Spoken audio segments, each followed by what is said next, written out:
Hello friends, welcome back to our YouTube channel next level तैयारी with रेनॉट। तो आज की वीडियो में हम कंटिन्यू करेंगे क्लास 8 का चैप्टर नंबर 8। लास्ट वीडियो में हमने 8.2 तक कंप्लीट कर लिया था और आज हम कंटिन्यू करेंगे एक्सरसाइज 8.3 से। तो एक्सरसाइज 8.3 भी मल्टीप्लिकेशन पे ही बेस्ड है कि अलजेब्रिक एक्सप्रेशंस को कैसे मल्टीप्लाई करते हैं। 8.2 में भी मल्टीप्लिकेशन ही था, लेकिन 8.3 में इससे थोड़ा डिफरेंट है। तो चलिए क्वेश्चन नंबर 1 से स्टार्ट करते हैं। क्वेश्चन नंबर 1 है carry out the multiplication of the expressions in each of the following pairs. यहाँ पे आपको डिफरेंट पेयर्स दिए गए हैं, तो आप लोगों ने उसमें मल्टीप्लिकेशन एक्सप्रेशन का फाइंड आउट करना है। तो जैसे कि सबसे पहला पार्ट है 4p एंड सेकंड है q प्लस आर। तो एक यहाँ पे मोनोमियल है और एक आपके पास बाइनोमियल है, मतलब कि एक अलजेब्रिक एक्सप्रेशन में एक ही टर्म है और दूसरे में दो हैं। तो हम कैसे करेंगे इसको, चलो देखते हैं। सबसे पहले हम सिंगल वाले को यहाँ पे लिख देंगे और दूसरे वाले को हम लिख देंगे ब्रैकेट के अंदर।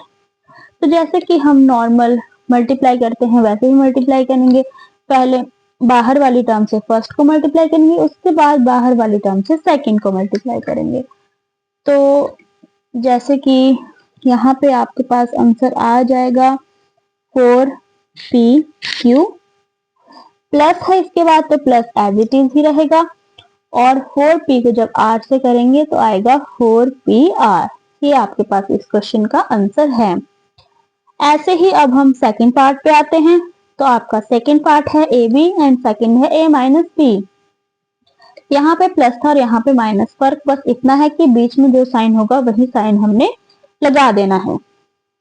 ए बी a माइनस बी आएगा ब्रैकेट के अंदर और इसके बाद है अब a को अगर a से मल्टीप्लाई करेंगे तो a square, b as it is minus a, b को अगर b से करेंगे तो b square, a square b minus a b square. ये आपके पास आ गया है इसका आंसर। अगर आपको अभी भी मल्टीप्लिकेशन में कोई दिक्कत आ रही है तो आप इंट्रोडक्शन वीडियो को पहले देखिए और उसके बाद आप आगे कंटिन्यू कर सकते हैं, आपके लिए इजी रहेगा। थर्ड पार्ट है a plus b 7a square b square. तो 7a स्क्वायर b स्क्वायर को हम लिख देंगे यहाँ पे और a प्लस बी को लिख देंगे ब्रैकेट के अंदर, क्योंकि a प्लस बी के अंदर दो टर्म्स हैं तो इनको हम ब्रैकेट के अंदर लिखेंगे। तो अब इसका आंसर आपके पास आ जाएगा 7a, यहाँ पे एक और a है, 2 प्लस 1 कितने हो गए 3 और साथ में b square as it is plus 7a square और b क्यूब, क्योंकि यहाँ पे दो b पहले से थे और एक b यहाँ से और ऐड हो गया है। नेक्स्ट है आपका फोर्थ पार्ट। तो फोर्थ पार्ट में है a square minus 9 and 4a। तो 4a को आप ऐसे लिख लेंगे एंड a स्क्वायर माइनस 9 को आप लिख देंगे ब्रैकेट्स के अंदर। तो आया 4a क्यूब, क्योंकि 2 प्लस 1 हो गए 3, a की पावर 3 आ गई, माइनस 9 है, 9 4 जा के पास होते हैं 36, a एज इट इज। ये आपके पास हो गया आंसर। एंड लास्ट है आपका P Q plus Q R plus R P.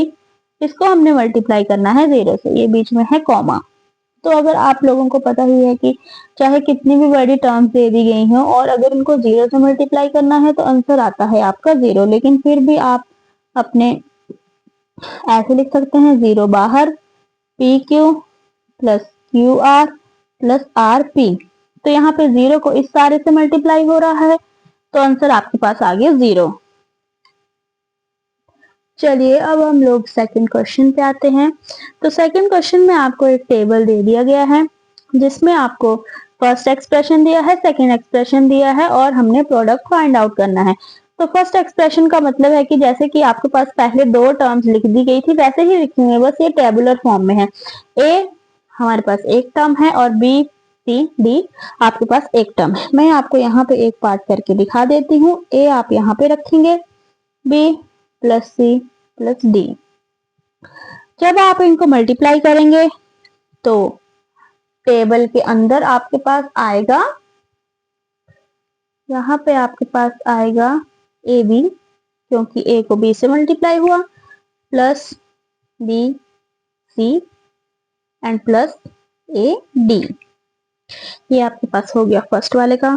Second में मैं यहाँ पे ऐसे लिख देती हूँ ताकि आप लोगों को समझने के लिए आसानी हो जाए। सेकंड पार्ट में 5xy एक सिंगल टर्म है, x प्लस वाई माइनस 5। तो जब इनको अंदर मल्टीप्लाई करेंगे तो फर्स्ट का आएगा 5x square Y, 5x square Y, फिर आगे प्लस है तो 5xy स्क्वायर, और आगे आपके पास माइनस है तो माइनस 5 हो जाते हैं 25, और x y मैंने यहाँ पे लिख दिया क्योंकि मेरे पास स्पेस नहीं बचा था। ये फर्स्ट है, ये सेकंड है, अब हम थर्ड वाले का यहाँ पे लिखेंगे।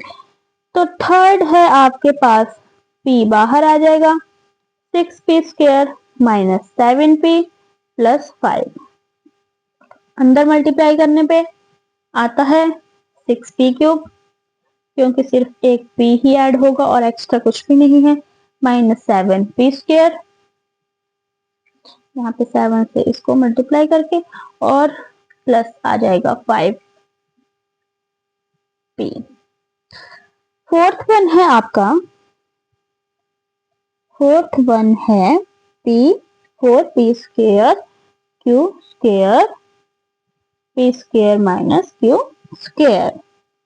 तो जब आपको आप लोग इनको अंदर मल्टीप्लाई करते हो, यहाँ पे आएगा 4 p raise to power 4 q raise to power 2, क्योंकि यहाँ पे p 2 है q कोई नहीं है, माइनस आगे q 2 है तो p कोई नहीं है तो p फिर सिर्फ 2 ही रहेगा, q आपके पास आ जाता है 4। ये आपके पास हो गया इसका आंसर 1, ये हो गया 2, ये हो गया 3, ये हो गया 4, यहाँ पे हो जाएगा 5। तो फिफ्थ का आंसर हम लोग लिख देंगे। तो फिफ्थ के लिए आपके पास ए बी सी ब्रैकेट के बाहर आ जाएगा, a प्लस बी प्लस सी। तो यहाँ पे एक बार ए का स्क्वायर आ जाएगा, एक बार बी का आ जाएगा, एक बार सी का आएगा, बाकी सारे ऐसे ही रहेंगे। फिफ्थ का आंसर होगा A square B C plus B square A C plus C square A B. ये आपके पास हो गया टेबल कंप्लीट। अभी हम कंटिन्यू करेंगे क्वेश्चन नंबर 3। तो क्वेश्चन नंबर 3 है कि फाइंड द प्रोडक्ट, इन सब के प्रोडक्ट फाइंड आउट करने हैं। तो यहाँ पे आप लोगों ने अपनी 7th क्लास में लॉज ऑफ एक्सपोनेंट्स पढ़े होंगे, लेकिन अगर आप लोगों को याद नहीं रहा होगा तो आप चैनल पे जाके शॉर्ट्स देख सकते हैं। एक शॉर्ट्स आपका वहां पे लॉज ऑफ एक्सपोनेंट्स का है, तो पहले आप वो वाला शॉर्ट्स विजिट करके आइए, आफ्टर दैट आपको ये क्वेश्चन समझ आ जाएंगे, क्योंकि यहाँ पे लॉज ऑफ एक्सपोनेंट्स की जरूरत है। तो पहला क्वेश्चन है आपका A square into 2a raise to power 22 into 4a raise to power 26। तो जब आप लोग इनको मल्टीप्लाई करोगे तो यहाँ पे 4 2 जा 8 आ जाएगा, लेकिन जब बात आएगी ए वाली पावर्स को मल्टीप्लाई करने की तो ये सारी पावर्स आपके पास हो जाएंगी प्लस 2 प्लस 22 प्लस 26, क्योंकि ये आप लॉज ऑफ एक्सपोनेंट से समझ सकते हैं कि ऐसा क्यों हुआ। 8a रेज टू पावर 50 आपके पास आ गया है आंसर। सेकंड पार्ट है 2/3xy into minus 9/10x square y square. तो पहले आप डिजिट्स को मल्टीप्लाई कर लीजिए, 9 टू आपके पास आगे 18, माइनस का साइन ऐसे ही रहेगा, और उसके बाद आ गया 10 3 जा 30, और x का भी क्यूब हो जाएगा, y का भी क्यूब हो जाएगा। इनको हम 6 से कैंसिल कर सकते हैं, 6 3 जा 18, 6 5 जा 30। तो फाइनल आंसर है 3/5 माइनस के x cube y cube. Next है -10/3 p cube cube into 6/5 p cube cube. तो सबसे पहले इनमें भी डिजिट्स को मल्टीप्लाई कर लीजिए।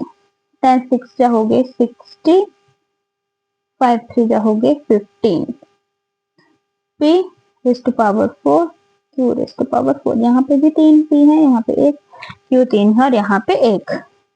15 4 जा हो जाते हैं 60, 4 p 4 q 4।